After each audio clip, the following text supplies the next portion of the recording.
Namaste viewers and a very warm welcome to this new episode of the Indian Lawyer Legal Tips.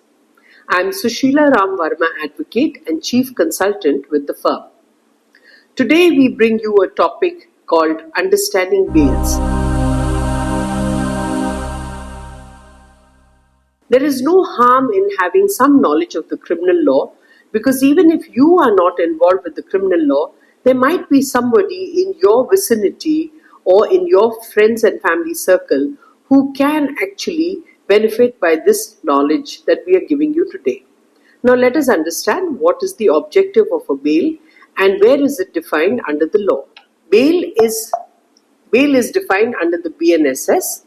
Essentially, the bail means release of a person accused of or suspected of the commission of an offence from the custody of law upon certain conditions imposed either by a police officer or the court and on an execution of a bail bond or on the sureties as the court demands.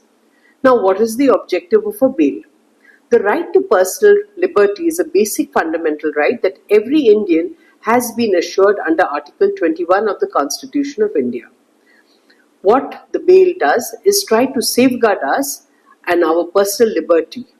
In a Supreme Court judgment called Sanjay Chandra vs. CBI, a 2012 judgment, the Supreme Court held that the object of the bail is to secure the appearance of the accused person at his trial by a reasonable amount of bail.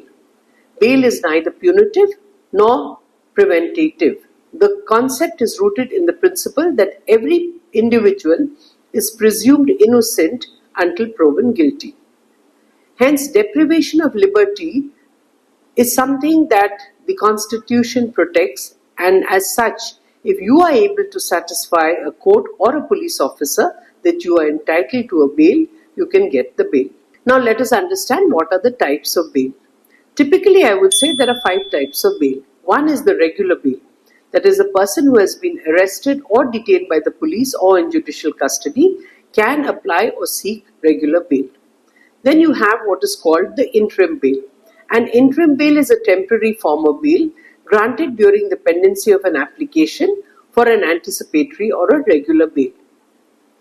Then we have what is known as the anticipatory bail. This is a bail a person under the apprehension of arrest for a non-bailable offence may apply to the High Court or the Court of Session where the crime has been committed or has been alleged to have been committed. Then we have the statutory bail or the mandatory bail. When someone is arrested and the investigations are not completed within 24 hours, the law demands that the person must be presented before a magistrate. Upon being presented to the magistrate can direct further detention of the person for another 15 days. In the case of other offences which are very serious in nature, the detention can even go up to 90 days. But if the punishment is less than 10 years, then the magistrate can also direct that a person be detained for up to 60 days. Now, lastly, we have what is known as the medical bail. As the word suggests, medical bails are kinds of bails that are granted to people based solely on medical grounds. Now, let us understand who is eligible for an anticipatory bail. Any individual under the apprehension that they may get arrested in a non-bailable offence may file for an application for seeking an anticipatory bail in the concerned court, which in anticipatory bail is either the High Court or the Sessions Court. The court that has jurisdiction is the court where the crime has been committed or has been alleged to have been committed. Apart from the accused, even a witness or a suspect can apply for anticipatory bail. Anticipatory bail is not for the asking. It all depends on the discretion of the court. If the court feels that you have a fit case, they will grant an anticipatory bail.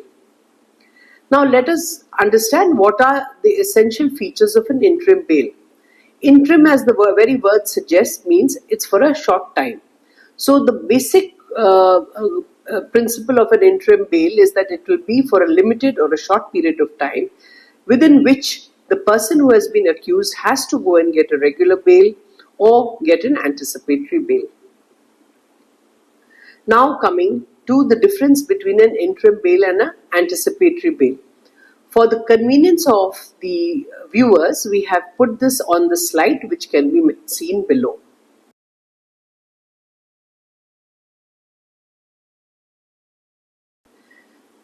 Now let's understand what happens if a person skips a bail. My advice would be, please do not make the mistake of skipping a bail, because once you skip a bail, there are many consequences. The first obvious consequence would be that the bail can be cancelled, and then you could get re-arrested and taken into judicial custody. The second would be that the court can issue a non-bailable warrant, in which case it would be very difficult for you to try and get a new bail. Thirdly, there would be the forfeiture of the bail bond or whatever amount the sureties have deposited, and this would be taken by the court. Fourthly, and I would say the most important aspect, is that once you skip bail, it would become very hard to get bail in the future, because your case history will show that you are a person who has skipped the bail.